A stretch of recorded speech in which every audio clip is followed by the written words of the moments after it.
L'exercice physique, c'est excellent pour les enfants. Mais lorsqu'ils sollicitent trop leurs genoux en pleine croissance, ça peut faire mal, très mal. Guylain Deveau.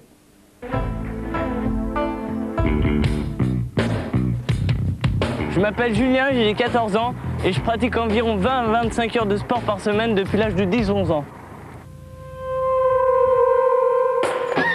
Julien est un abonné des terrains en tout genre. Ce qu'il aime avant tout, c'est bouger. Et il ne se contente pas d'un seul sport, mais au contraire multiplie les activités. Et il n'est pas le seul. De nombreux adolescents comme lui font du sport de plus en plus jeunes, espérant devenir de plus en plus performants. Mais ont-ils conscience de leurs limites ?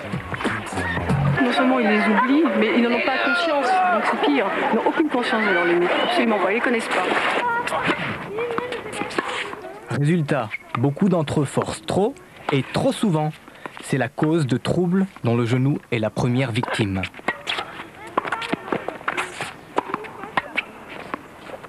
Le problème, c'est que comme ils ne connaissent pas leurs limites, les premiers symptômes, on ne les a pas su.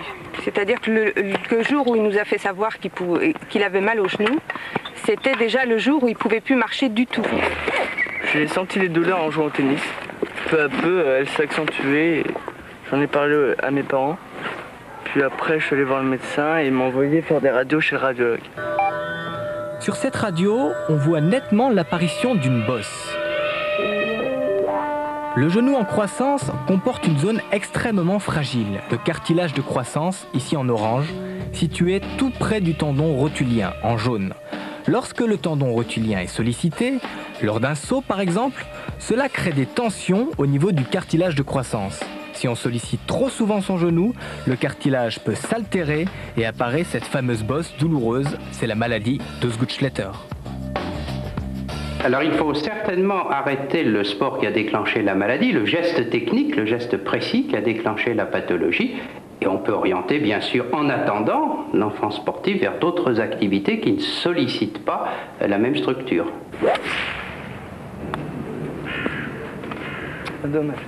Julien, pour ta convalescence, que t'a proposé le médecin ? Le médecin m'a proposé 3 sports, la natation, le cyclisme et le golf, qui faisaient pas appel à mon genou et qui servaient à pas m'écarter du sport que je pratique quand même énormément. Il faut être très très attentif à l'entraînement des jeunes, éviter justement de trop les solliciter, soit par un geste technique répétitif trop fréquent, soit par un entraînement mal géré. Et dès qu'ils souffrent, tout de suite les arrêter et tout de suite consulter des médecins du sport habitués à ce genre de pathologie. Maintenant que j'ai compris que ça comptait beaucoup pour moi, le tennis et le foot, je fais quand même beaucoup plus d'attention. Pourquoi ? Parce que j'aimerais pas que ça se renouvelle. J'ai déjà eu 1 an et demi sans tennis, ça me suffit largement.